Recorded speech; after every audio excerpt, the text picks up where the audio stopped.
जय श्री जगन्नाथ। हरे कृष्णा। आप सभी भक्तों का बड़ा भाग्य जो आप लोगों को भगवान जगन्नाथ की संपूर्ण कथा सुनने का सौभाग्य प्राप्त हुआ है। आज मैं एक ऐसी जगन्नाथ लीला की कथा सुनाने जा रही हूँ जिसे सुनकर आप भी भाव विभोर हो जाएंगे। भगवान जगन्नाथ कृष्ण जी की कृपा से आपकी समस्त मनोकामनाएं पूरी होंगी। भगवान जगन्नाथ कलयुग के साक्षात भगवान हैं। भगवान जगन्नाथ अपनी छोटी बहन सुभद्रा और बड़े भाई बलराम जी के साथ जगन्नाथपुरी में विराजमान हैं। जगन्नाथ धाम को पुराणों में धरती का बैकुंठ कहा गया है। यह भगवान विष्णु के 4 धामों में से एक है। भगवान जगन्नाथ का दर्शन और उनकी दिव्य लीलाओं की कथाओं को सुनने से भक्तों की सभी मनोकामनाएं पूरी होती हैं, दुख दारिद्र का नाश होता है और घर परिवार में सुख समृद्धि बनी रहती है। प्रिय भक्तों, भगवान जगन्नाथ को दिन भर में 56 प्रकार के भोग परोसे जाते हैं। क्या आप जानते हैं, इतना भारी भोजन देने के बाद उन्हें कड़वी दवाई खानी पड़ती है, और वह दवाई उन्हें कौन देता है? तो चलिए आज इसी रहस्य से पर्दा उठाते हैं। कुछ वर्षों पूर्व जगन्नाथपुरी में लांदी नामक एक वृद्ध महिला रहा करती थी। भगवान जगन्नाथ के प्रति उनका समर्पण अद्वितीय था। एक पुत्र के रूप में वह भगवान जगन्नाथ को असीम प्रेम करती थी। अब देखिए भक्तों, माता के प्रेम की कोई सीमा हो सकती है क्या? वह तो अपने संतान के हित की सुरक्षा हेतु किसी भी हद तक जा सकती हैं। तो बस वात्सल भाव के सागर में डूबी हुई लांदी माता ने एक दिन सोचा कि मेरा पुत्र जगन्नाथ दिन भर में इतने प्रकार के व्यंजनों को स्वीकार करता है, अगर इतना मीठा और नमकीन खाएगा तो उसके पेट की स्थिति क्या होगी? इतनी सारी मिठाइयाँ खाने के बाद उसके उदर की जठरा अग्नि भी मंद पड़ जाती होगी। मेरे पुत्र को दर्द भी होता होगा। मैं अपने पुत्र के ऐसे दर्द को कैसे देख सकती हूँ? बस क्या था, यही सोचकर लांदी माता प्रतिदिन भगवान जगन्नाथ के लिए थोड़े से नीम के पत्ते से दवाई बनाकर उन्हें ले जाती, जिससे भगवान जगन्नाथ का पेट ठीक रहे। प्रिय भक्तों, भगवान जगन्नाथ से मिलने आने वाले भक्तों और उनके सेवक उन्हें अत्यंत स्वादिष्ट 56 भोग खिलाते हैं। लेकिन लांदी माता जगन्नाथ जी के लिए कड़वे नीम पत्ती को लेकर आती थी। ऐसे ही एक दिन की बात है, लांदी माता अपने पुत्र के लिए नीम के पत्ते को पीसकर उसकी दवाई बनाकर मंदिर के द्वार पर जा पहुंची और अंदर प्रवेश करने जा ही रही थी। तभी द्वार पर खड़े सैनिकों ने उन्हें रोक लिया। सैनिकों ने उनसे कहा, हे वृद्ध स्त्री, तुम उस पात्र में लेकर क्या जा रही हो? तो लांदी माता ने बड़े प्रेम पूर्वक कहा, मेरा पुत्र प्रतिदिन इतने व्यंजन खाता है तो उसके उदर में पीड़ा होती होगी, अपच हो जाता होगा, इसीलिए मैं अपने पुत्र के लिए थोड़ी सी नीम पत्ती लेकर जा रही हूँ। प्रिय भक्तों, यह सुनकर सैनिक हंसने लगे और कहा, अरे वृद्ध स्त्री, तुम्हारा पुत्र इस मंदिर में क्या करता है? तब लांदी माता ने कहा, हाँ, वही बड़ी बड़ी आंखों वाला है ना, जो रत्न के सिंहासन पर बैठा है, वही तो मेरा पुत्र है। वह प्रतिदिन मेरी नीम की पत्ती को लेने के लिए प्रतीक्षा करता है, तो कृपया मुझे अंदर जाने दीजिए। यह सुनकर सैनिकों को क्रोध आया। उन्होंने कहा, अरे मूर्ख स्त्री, क्या भगवान जगन्नाथ तुम्हारे पुत्र हैं? यह तो तीनों लोकों के नाथ हैं, और क्या उन्हें पूरे दिन में इतने स्वादिष्ट व्यंजन मिलते हैं, उनसे संतुष्ट नहीं होते होंगे?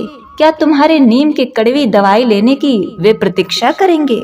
मूर्खतापूर्ण बातें मत करो, चलो यहाँ से चली जाओ, समय नहीं है हमारे पास, निकलो यहाँ से। इस प्रकार सैनिकों ने लांदी माता को मंदिर में प्रवेश करने से रोक दिया। अब निराश होकर वह तो वापस अपने घर लौट आई, लेकिन क्या उन्हें चैन आया होगा? कैसे आ सकता है भक्तों? माता का वात्सल्य जब तक अपने पुत्र को सुरक्षा नहीं दे देता, तब तक चैन से कैसे बैठ पाता है? लेकिन क्या करे बेचारी लांदी माता, मजबूर थी। पूरा दिन और रात यही सोचती रही कि प्रभु, मेरा पुत्र नीम के पत्ती की बनी दवाई की प्रतीक्षा करता होगा। आज मैं उस तक नहीं पहुंच पाई, उसका पेट दर्द कर रहा होगा, वह बेचारा किससे कहेगा और कहाँ जाएगा। हे प्रभु, कैसा दुर्भाग्य है मेरा। अब अपने भक्तों को ऐसे तकलीफ में देखकर हमारे प्रभु जगन्नाथ जी को कैसे चैन आ सकता था। वह तो भक्तों की एक पुकार पर दौड़े चले आते हैं। तो यह तो फिर उनकी मैया थी जो प्रतिदिन उनके स्वास्थ्य के लिए एक विशेष व्यंजन बनाकर लाती थी। अब भगवान जगन्नाथ उस रात अपने महल से निकल पड़े और सीधा पहुँचे लांदी माता की कुटिया में। जगन्नाथ जी के आगमन से लांदी माता की कुटिया में प्रकाश फैल गया। जैसे ही उन्होंने अपने समक्ष जगन्नाथ जी को खड़ा हुआ पाया तो बस वह देखते ही रह गईं। उनका पुत्र उनके समक्ष खड़ा था। क्या वह सपना देख रही हैं या फिर यह हकीकत है? यह उन्हें कुछ समझ नहीं आ रहा था। लेकिन उन्होंने देखा तो जगन्नाथ भगवान का चेहरा सूक्ष्म और कांति क्षीण हो गई थी। तो उन्होंने कहा, तभी तो मैं यह सोच रही थी कि यह कैसे हुआ। तभी जगन्नाथ जी ने कहा, मैया, आज तो मेरे लिए नीम की पत्ती लेकर क्यों नहीं आई? आज मैंने इतनी सारी मिठाइयाँ खाई है कि मेरा पेट दर्द करने लगा। मैया, मैं आपका राह देख रहा था कि मैया आएंगी, नीम की पत्ती लेकर आएंगी, तब मेरा हाजमा ठीक हो जाएगा। लेकिन आज तू नहीं आई और अब मेरा यह पेट देखो जरा कितना बड़ा हो गया है और दर्द भी कर रहा है। देखो देखो तो मुझे आज भूल गई मैया। यह सुनते ही लांधी माता उठकर खड़ी हो गई और उनकी आंखों से सावन भादों की वर्षा होने लगी। अभी तो वह कुछ कही ही नहीं कि इतने में जगन्नाथ जी वहां से अदृश्य हो गए। भगवान कभी कभी ऐसी लीला करते हैं ना कि अपने भक्तों को तड़पता हुआ छोड़ देते हैं। भक्त और भगवान दोनों स्थिति में भी एक विशेष रस का आस्वादन करते हैं। बस ऐसा ही हुआ लांदी माता के साथ। न तो वह कुछ भगवान को बोल पाई और अपनी पीड़ा किसी को सुना पाए, बस रात भर रोती रही।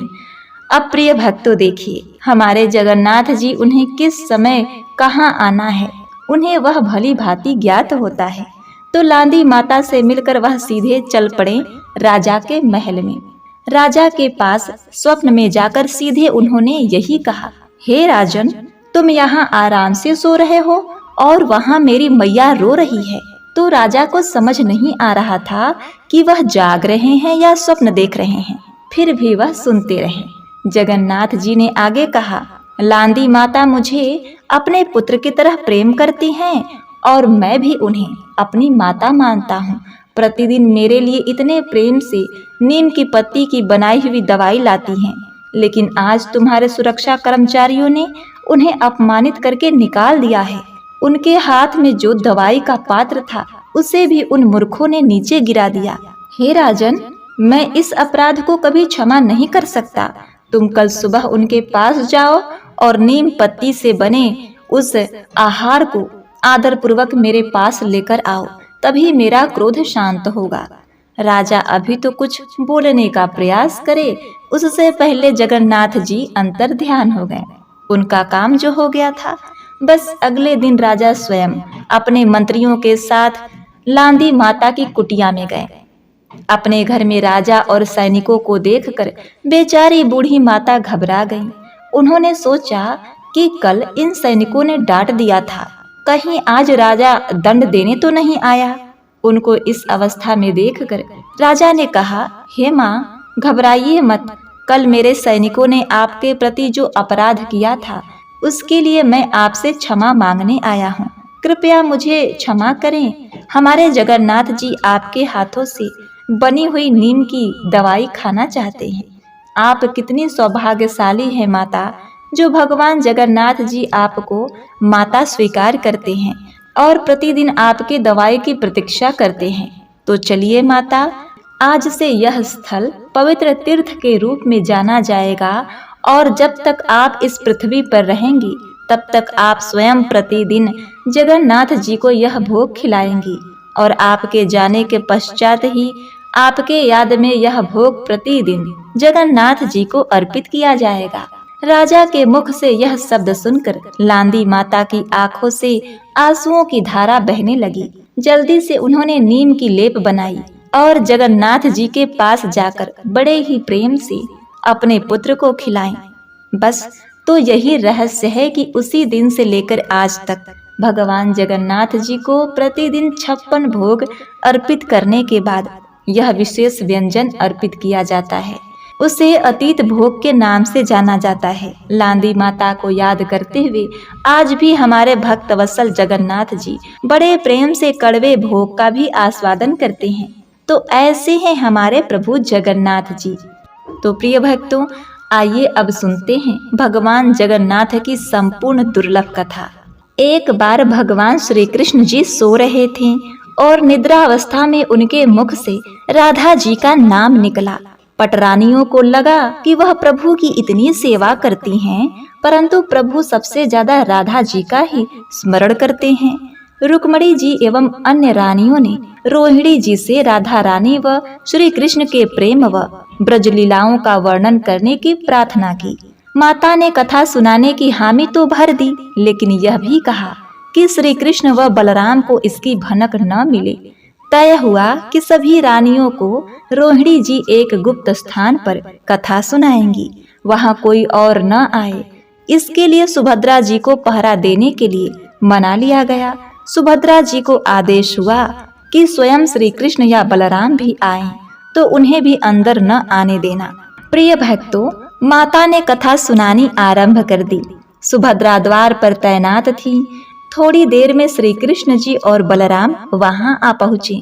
सुभद्रा ने अंदर जाने से उन्हें रोक लिया। इससे भगवान श्री कृष्ण को कुछ संदेह हुआ।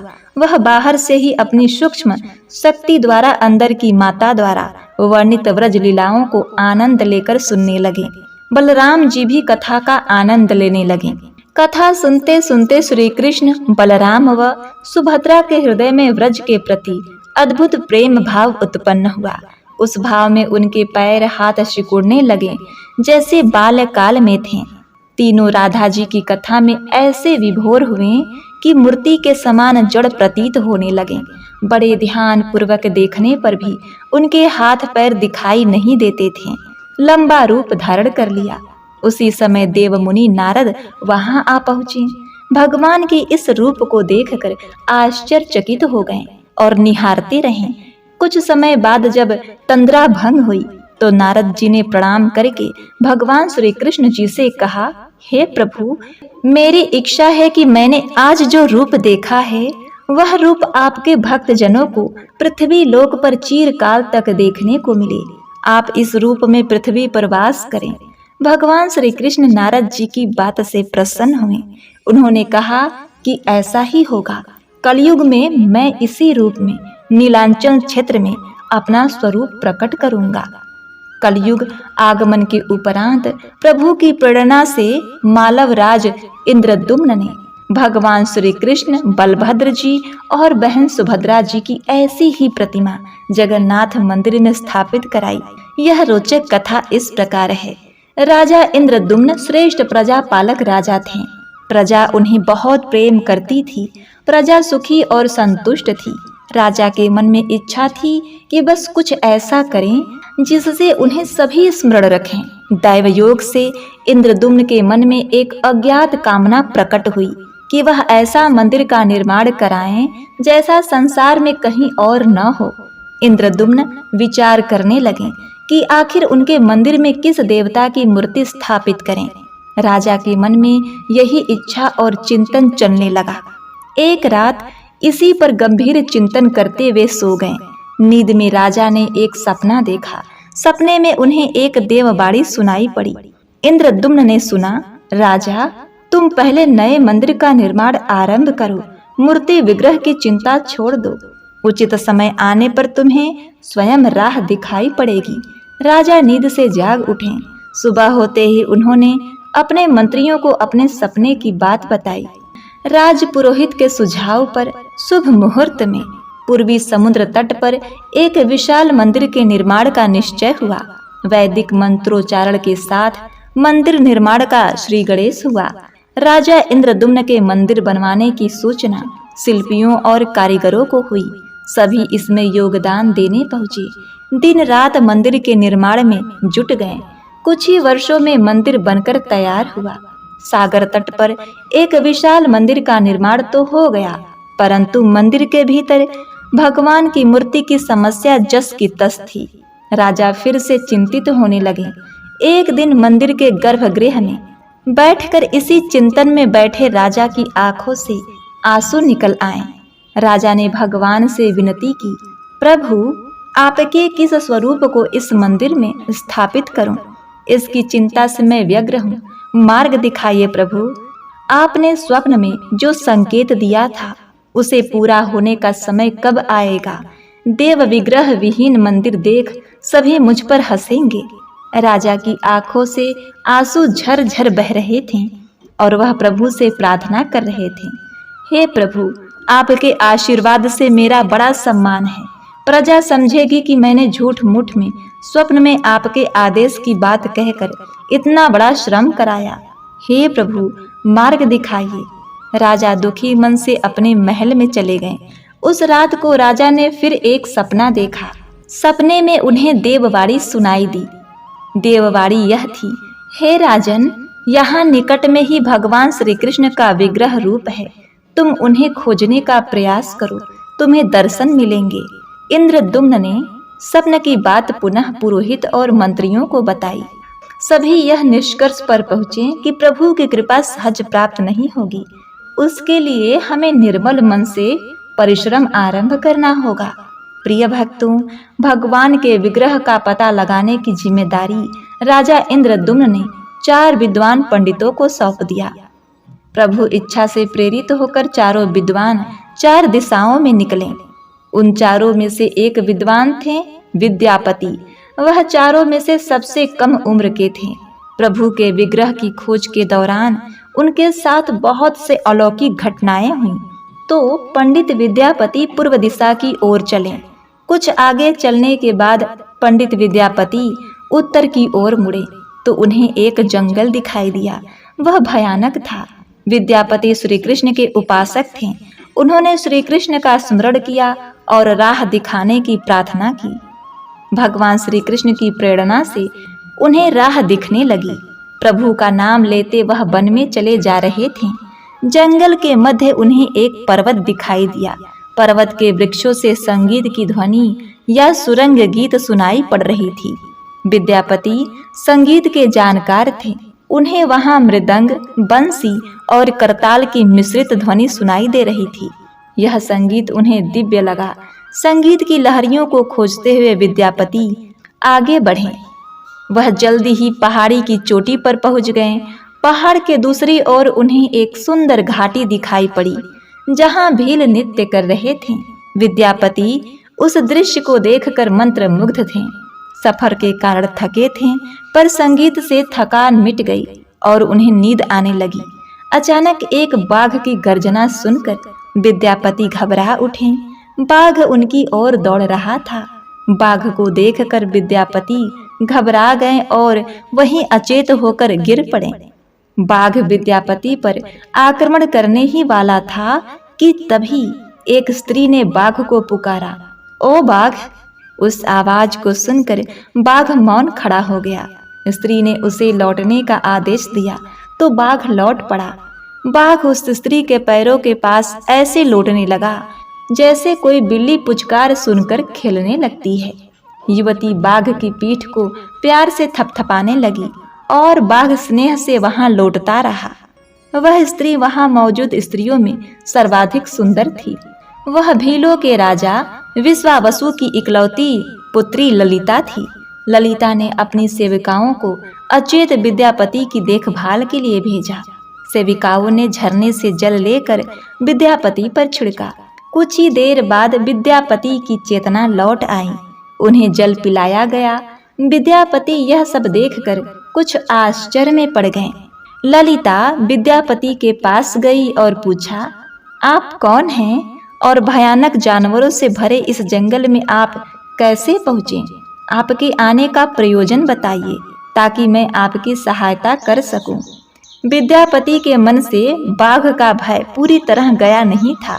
ललिता ने यह बात भांप ली और उन्हें सांत्वना देते हुए कहा, हे विप्रवर, जब आप स्वस्थ हो जाएं, तब अपने लक्ष्य की ओर प्रस्थान करें। विद्यापति ललिता के पीछे पीछे उसकी बस्ती की तरफ चल दिए। विद्यापति भीलों के राजा विश्वावसु से मिले और उन्हें अपना परिचय दिया। विश्वावसु विद्यापति जैसे विद्वान से मिलकर बड़े प्रसन्न हुए। विश्वावसु के अनुरोध पर विद्यापति कुछ दिनों तक वहां अतिथि बनकर रुके। वह भीलों को धर्म और ज्ञान का उपदेश देने लगे। उनके उपदेशों को विश्वावसु तथा ललिता बड़ी रुचि के साथ सुनते थे। ललिता के मन में विद्यापति के लिए अनुराग उत्पन्न हो गया। यह बात विद्यापति ने भी भाप लिया कि ललिता जैसी सुंदरी को उनसे प्रेम हो गया है। किंतु विद्यापति एक बड़े कार्य के लिए निकले थे। अचानक एक दिन विद्यापति बीमार हो गए। ललिता ने उनकी सेवा शुश्रूषा की। इससे विद्यापति के मन में भी ललिता के प्रति प्रेम भाव उत्पन्न हो गया। विश्वावसु ने प्रस्ताव रखा कि विद्यापति ललिता से विवाह कर ले। विद्यापति ने इसे स्वीकार कर लिया। कुछ दिनों दोनों के सुखमय बीते। ललिता से विवाह करके विद्यापति प्रसन्न तो था, पर जिस महत्वपूर्ण कार्य के लिए वह आए थे वह अधूरा था। यही चिंता उन्हें बार बार सताती थी। इसी बीच विद्यापति को एक विशेष बात पता चली कि विश्वावसु हर रोज सवेरे उठकर कहीं चला जाता है और सूर्योदय के बाद ही लौटकर आता है। किसी भी विकट स्थिति हो, उसका यह नियम कभी नहीं टूटता था। विश्वावसु के इस व्रत पर विद्यापति को आश्चर्य हुआ। उनके मन में इस रहस्य को जानने की इच्छा हुई। विद्यापति ने ललिता से उसके पिता द्वारा प्रतिदिन सुबह किसी अज्ञात कार्य पर जाने और सूर्योदय के पूर्व लौट आने का रहस्य पूछा। विश्वावसु का नियम किसी हाल में नहीं टूटता था, चाहे कितनी भी विकट परिस्थिति हो। ललिता के सामने धर्म संकट आ गया। वह पति की बात को ठुकरा नहीं सकती थी, लेकिन पति जो कुछ पूछ रहा था वह उसके वंश की गोपनीय परंपरा से जुड़ी बात थी, जिसे खोलना संभव नहीं था। ललिता ने कहा, स्वामी, यह हमारे कुल का रहस्य है जिसे किसी के सामने खोला नहीं जा सकता, परंतु आप मेरे पति हैं और मैं आपको कुल का पुरुष मानते हुए जितना संभव है उतना बताती हूँ। यहाँ से कुछ दूरी पर एक गुफा है जिसके अंदर हमारे कुल देवता हैं। उनकी पूजा हमारे सभी पूर्वज करते आए हैं। यह पूजा निर्बाधा चलनी चाहिए। उसी पूजा के लिए पिताजी रोज सुबह नियमित रूप से जाते हैं। विद्यापति ने ललिता से कहा कि वह भी उसके कुल देवता के दर्शन करना चाहती है। ललिता बोली, यह संभव नहीं है। हमारे कुल देवता के बारे में किसी को जानने की इच्छा है। यह सुनकर मेरे पिता क्रोधित हो जाएंगे। विद्यापति की उत्सुकता बढ़ रही थी। वह तरह तरह से ललिता को अपने प्रेम की शपथ देकर उसे मनाने लगे। आखिरकार ललिता ने कहा कि वह अपने पिताजी से विनती करेगी कि वह आपको देवता के दर्शन करा दें। ललिता ने पिता से सारी बात कही। वह क्रोधित हो गए। ललिता ने जब यह कहा कि मैं आपकी अकेली संतान हूँ, आपके बाद देवता के पूजा का दायित्व मेरा होगा, इसीलिए मेरे पति का यह अधिकार बनता है, क्योंकि आगे उसे ही पूजन करना होगा। विश्वावसु इस तर्क के आगे झुक गए। वह बोले, गुफा के दर्शन किसी को भी तभी कराए जा सकते हैं जब वह भगवान की पूजा का दायित्व अपने हाथ में ले ले। विद्यापति ने दायित्व स्वीकार किया तो विश्वावसु देवता के दर्शन कराने को राजी हुए। दूसरे दिन सूर्योदय से पूर्व विद्यापति की आंखों पर पट्टी बांधकर विश्वावसु उसका दाहिना हाथ पकड़कर गुफा की तरफ निकले। विद्यापति ने मुट्ठी में सरसों रख लिया था, जिसे रास्ते में छोड़ते हुए गए। गुफा के अंदर पहुंचकर विश्वावसु ने विद्यापति के आंखों की काली पट्टी खोल दी। उस गुफा में नीले रंग का प्रकाश चमक रहा था। हाथों में मुरली लिए भगवान श्री कृष्ण का रूप विद्यापति को दिखाई दिया। विद्यापति आनंद मग्न हो गए। दर्शन के बाद जैसे विद्यापति जाना ही नहीं चाहते थे, पर विश्वावसु ने लौटने का आदेश दिया। फिर वही आंखों पर पट्टी बंधी और दोनों लौट पड़े। लौटने पर ललिता ने विद्यापति से पूछा। विद्यापति ने गुफा में दिखे अलौकिक दृश्य के बारे में पत्नी को बताया। यह तो जानकारी हो चुकी थी कि विश्वावसु श्री कृष्ण की मूर्ति की पूजा करते हैं। विद्यापति को आभास हो गया कि महाराज ने स्वप्न में जिस प्रभु विग्रह के बारे में देववाणी सुनी थी वह इसी मूर्ति के बारे में थी। विद्यापति विचार करने लगे कि किसी तरह इस मूर्ति को लेकर राजधानी पहुंचा जाए। वह एक तरफ तो गुफा से मूर्ति को लेकर जाने की सोच रहे थे, दूसरी तरफ भील राजा और पत्नी के साथ विश्वासघात के विचार से उनका मन व्यथित हो रहा था। विद्यापति धर्म अधर्म के बारे में सोचता रहे। फिर विचार आया कि यदि विश्वावसु ने सचमुच उन पर विश्वास किया हो तो आंखों पर पट्टी बांधकर गुफा तक नहीं ले जाता, इसलिए उसके साथ विश्वासघात का प्रश्न नहीं उठता। उसने गुफा से मूर्ति चुराने का मन बना लिया। विद्यापति ने ललिता से कहा कि वह अपने माता पिता के दर्शन करने के लिए जाना चाहता है। ललिता भी साथ चलने को तैयार हुई तो विद्यापति ने यह कहकर उसे समझा लिया कि वह शीघ्र ही लौट आएगा तो उसे लेकर जाएगा। ललिता मान गई। विश्वावसु ने उसके लिए घोड़े का प्रबंध किया। अब तक सरसों के दाने से पौधे निकल आए थे। उसको देखता हुआ विद्यापति गुफा तक पहुंच गया। उसने भगवान की स्तुति की और क्षमा प्रार्थना के बाद उसकी मूर्ति उठाकर झोले में रख ली। शाम तक वह राजधानी पहुंच गया और सीधा राजा के पास गया। उसने दिव्य प्रतिमा राजा को सौंप दी और पूरी कहानी सुनाई। राजा ने बताया कि उसे कल एक सपना दिखा कि सुबह सागर में एक कुंदा बहकर आया है। उस कुंदे की नक्काशी करवाकर भगवान की मूर्ति बनवा लेना, जिसका अंश तुम्हें प्राप्त होने वाला है। वह भगवान श्री विष्णु का स्वरूप होगा। तुम जिस मूर्ति को लाए हो वह भी भगवान विष्णु का अंश है। दोनों आश्वस्त थे कि उनकी तलाश पूरी हो गई। राजा ने कहा, जब भगवान द्वारा भेजी लकड़ी से हम इस प्रतिमा का बड़ा स्वरूप बनवा लेंगे तब तुम अपने ससुर से मिलकर उन्हें मूर्ति वापस देना। उनके कुल देवता का इतना बड़ा विग्रह एक भव्य मंदिर में स्थापित देखकर उन्हें खुशी ही होगी। दूसरे दिन सूर्योदय से पूर्व राजा विद्यापति तथा मंत्रियों को लेकर सागर तट पर पहुंचा। स्वप्न के अनुसार एक बड़ा कुंदा पानी में बहकर आ रहा था। सभी उसे देखकर प्रसन्न हुए। 10 नावों पर बैठकर राजा के सैनिक उस कुंदे को खींचने पहुंचे। मोटी मोटी रस्सियों से कुंदे को पकड़कर खींचा जाने लगा, लेकिन कुंदा टस से मस नहीं हुआ और लोग भेजे गए, लेकिन सैकड़ों लोग और नावों का प्रयोग करके भी कुंदे को हिलाया तक नहीं जा सका। राजा का मन उदास हो गया। सेनापति ने एक लंबी सेना कुंदे को खींचने के लिए भेज दी। सारे नगर में सैनिक ही सैनिक नजर आने लगे, लेकिन सभी मिलकर कुंदे को अपने स्थान से हिला तक न सके। सुबह से रात हो गई। अचानक राजा ने काम करने का आदेश दिया।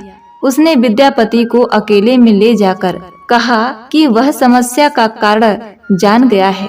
राजा के चेहरे पर संतोष के भाव थे। राजा ने विद्यापति को गोपनीय रूप से कहीं जाने की बात कही। राजा इंद्रदुम्न ने कहा, अब भगवान का विग्रह बन जाएगा, बस एक काम करना होगा। राजा इंद्रदुम्न को भगवान की प्रेरणा समझ में आने लगी कि आखिर प्रभु के विग्रह के लिए जो लकड़ी का कुंदा पानी में बहकर आया है वह हिलडुल क्यों नहीं रहा। राजा ने विद्यापति को बुलाया और कहा, तुम जिस दिव्य मूर्ति को अपने साथ लाए हो उसकी अब तक जो पूजा करते आया था उससे तुरंत भेंट करके क्षमा मांगनी होगी। बिना उनके स्पर्श किए यह कुंदा आगे नहीं बढ़ेगा। राजा इंद्रदुम्न और विद्यापति विश्वावसु से मिलने पहुंचे। राजा ने पर्वत की चोटी से जंगल को देखा तो उसकी सुंदरता को देखता ही रह गया। दोनों भीलों की बस्ती की ओर चुपचाप चलते रहे। इधर विश्वावसु अपने नियमित दिनचर्या के हिसाब से गुफा में अपने कुल देवता की पूजा के लिए चले। वहां प्रभु की मूर्ति गायब थी तो वह समझ गए कि उनके दामाद ने ही यह छल किया है। विश्वावसु लौटे और ललिता को सारी बात सुनाई। विश्वावसु पीड़ा से भरा घर के आंगन में पछाड़ खाकर गिर गए। ललिता अपने पति द्वारा किए गए विश्वासघात से दुखी थी और स्वयं को इसका कारण मान रही थी। पिता पुत्री दिन भर विलाप करते रहे। उन दोनों ने एक अन्न का दाना भी न छुआ। अगली सुबह विश्वावसु उठे और सदा की तरह अपनी दिनचर्या का पालन करते हुए गुफा की तरफ बढ़ निकले।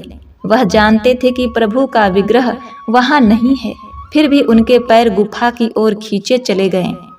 विश्वावसु के पीछे ललिता और रिश्तेदार भी चले। विश्वावसु गुफा के भीतर पहुंचे, जहां भगवान की मूर्ति होती थी। उस चट्टान के पास खड़े होकर हाथ जोड़कर खड़े हो गए, फिर उसी चट्टान पर गिर गए और बिलख बिलख कर रोने लगे। उनके पीछे प्रजा भी रो रही थी। एक भील युवक भागता हुआ गुफा के पास आया और बताया कि उसने महाराज और उसके साथ विद्यापति को बस्ती की ओर आते देखा। यह सुनकर सब चौंक उठे। विश्वावसु राजा के स्वागत में गुफा से बाहर आए, लेकिन उनकी आंखों में आंसू थे। राजा इंद्रद्युम्न विश्वावसु के पास आए और उन्हें अपने हृदय से लगा लिया। राजा बोले, भीलराज, तुम्हारे कुल देवता की प्रतिमा का चोर तुम्हारा दामाद नहीं, मैं हूँ। उसने तो अपने महाराज के आदेश का पालन किया है। यह सुनकर सब चौंक उठे। विश्वावसु ने राजा को आसन दिया। राजा ने उस विश्वावसु को शुरू से अंत तक पूरी बात बताकर कहा कि आखिर क्यों यह सब करना पड़ा। फिर राजा ने उनसे अपने स्वप्न और फिर जगन्नाथपुरी में सागर तट पर मंदिर निर्माण की बात कह सुनाई। राजा ने विश्वावसु से प्रार्थना की कि भील सरदार विश्वावसु, कई पीढ़ियों से आपके वंश के लोग भगवान की मूर्ति को पूजते आए हैं। भगवान के उस विग्रह के दर्शन सभी को मिले, इसके लिए आपकी सहायता चाहिए। ईश्वर द्वारा भेजे गए लकड़ी के कुंदे से बनी मूर्ति के भीतर हम इस दिव्य मूर्ति को सुरक्षित करना चाहते हैं। अपने कुल की प्रतिमा को पुरी के मंदिर में स्थापित करने की अनुमति दो। उस कुंदे को तुम स्पर्श करोगे तभी वह चलेगा। विश्वावसु राजी हो गए। राजा सपरिवार विश्वावसु को लेकर सागर तट पर पहुंचे। विश्वावसु ने कुंदे को छुआ। छूते ही कुंदा अपने आप तैरता हुआ किनारे पर आ गया। राजा के सैनिकों ने उस कुंदे को राजमहल में पहुंचा दिया। अगले दिन मूर्तिकारों और शिल्पियों को राजा ने बुलाकर मंत्रणा की कि आखिर उस कुंदे से कौन सी मूर्तियां बनाना शुभदायक होगा। मूर्तिकारों ने कहा कि वे पत्थर की मूर्तियां बनाना तो जानते हैं, लेकिन लकड़ी की मूर्ति बनाने का उन्हें ज्ञान नहीं है। एक नए विघ्न के पैदा होने से राजा फिर चिंतित हो गए। उसी समय वहां एक बूढ़ा आया। उसने राजा से कहा कि इस मंदिर में आप भगवान श्री कृष्ण को उनके भाई बलभद्र तथा बहन सुभद्रा के साथ विराजमान करें। इस दैव योग का यही संकेत है। राजा को उस बूढ़ी महिला की बात से सांत्वना तो मिली, लेकिन समस्या यह थी कि आखिर मूर्ति बने कैसे। उस बूढ़े ने कहा कि मैं इस कला में कुशल हूँ, मैं इस पवित्र कार्य को पूरा करूँगा और मूर्तियाँ बनाऊंगा, पर मेरी एक शर्त है। राजा प्रसन्न हो गए और उनकी शर्त पूछी। बूढ़े शिल्पी ने कहा, मैं भगवान की मूर्ति निर्माण का काम एकांत में करूँगा। मैं यह काम बंद कमरे में करूँगा। कार्य पूरा होने के बाद मैं स्वयं दरवाजा खोलकर बाहर आऊँगा। इस बीच कोई मुझे नहीं बुलाए। राजा सहमत तो थे, लेकिन उन्हें एक चिंता हुई और बोले, यदि कोई आपके साथ नहीं आएगा तो ऐसी हालत में आपके खाने पीने की व्यवस्था कैसे होगी। शिल्पी ने कहा, जब तक मेरा काम पूर्ण नहीं होता मैं कुछ खाता पीता नहीं हूँ। राज मंदिर के एक विशाल कक्ष में उस बूढ़े शिल्पी ने स्वयं को 21 दिनों के लिए बंद कर दिया और काम शुरू कर दिया। भीतर से आवाजें आती थी। महारानी गुंडिचा देवी दरवाजे में कान लगाकर अक्सर छेनी हथौड़ी के चलने की आवाजें सुना करती थी। महारानी रोज की तरह कमरे के दरवाजे से कान लगाकर खड़ी थी। 15 दिन बीत गए थे। उन्हें कमरे के बाहर आवाज सुनाई पड़नी बंद हो गई। अब मूर्तिकार के काम करने की कोई आवाज न मिली तो रानी चिंतित हो गई। उन्हें लगा कि वृद्ध आदमी है, खाता पीता भी नहीं, उसके साथ कुछ अनिष्ट न हो गया हो। व्याकुल होकर रानी ने दरवाजे को धक्का देकर खोला और भीतर झांककर देखा। महारानी गुंडिचा देवी ने इस तरह मूर्तिकार को दिया हुआ वचन भंग कर दिया था। मूर्तिकार अभी मूर्तियां बना ही रहा था, परंतु रानी को देखते ही वह अदृश्य हो गया। मूर्ति निर्माण का कार्य अभी पूरा नहीं हुआ था। हाथ पैर का निर्माण पूर्ण नहीं हुआ था। वृद्ध शिल्पकार के रूप में स्वयं देवताओं के शिल्पी भगवान विश्वकर्मा आए। उनके अदृश्य होते ही मूर्तियां अधूरी हो गईं। इसी कारण आज भी यह मूर्ति वैसी ही है। इस प्रतिमा को ही मंदिर में स्थापित कराया गया। कहते हैं कि विश्वावसु संभवतः उस जरा बहलिया का वंशज था जिसने अनजाने में भगवान कृष्ण की हत्या कर दी थी। विश्वावसु शायद कृष्ण के पवित्र अवशेषों की पूजा करता था। ये अवशेष मूर्तियों में छिपा कर रखे गए थे। विद्यापति और ललिता के वंशज, जिन्हें दैत्यपति कहते हैं, उनका परिवार ही यहाँ अब तक पूजा करता है। जगन्नाथपुरी रथ यात्रा भारत की सबसे पवित्र यात्राओं में से एक है। यह यात्रा हर साल आषाढ़ महीने के शुक्ल पक्ष की द्वितीया तिथि में शुरू होती है और 10वीं तिथि तक चलती है। इस साल यह यात्रा 27 जून से शुरू होगी। 9 दिनों तक चलने वाली यह यात्रा 5 जुलाई को समाप्त हो जाएगी। जगन्नाथपुरी रथ यात्रा का विशेष महत्व इसीलिए भी है क्योंकि जब भगवान जगन्नाथ, बलभद्र और सुभद्रा जी की प्रतिमा को रथ में बैठाकर यात्रा निकाली जाती है तो इसे भक्त खींचते हैं। मान्यता है कि भगवान जगन्नाथ की यात्रा में रथ खींचने वाले भक्तों को मोक्ष की प्राप्ति होती है।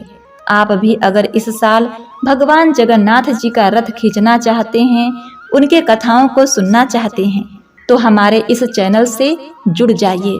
आपको भगवान जगन्नाथ की कथाओं का नित्य रसपान कराया जाएगा।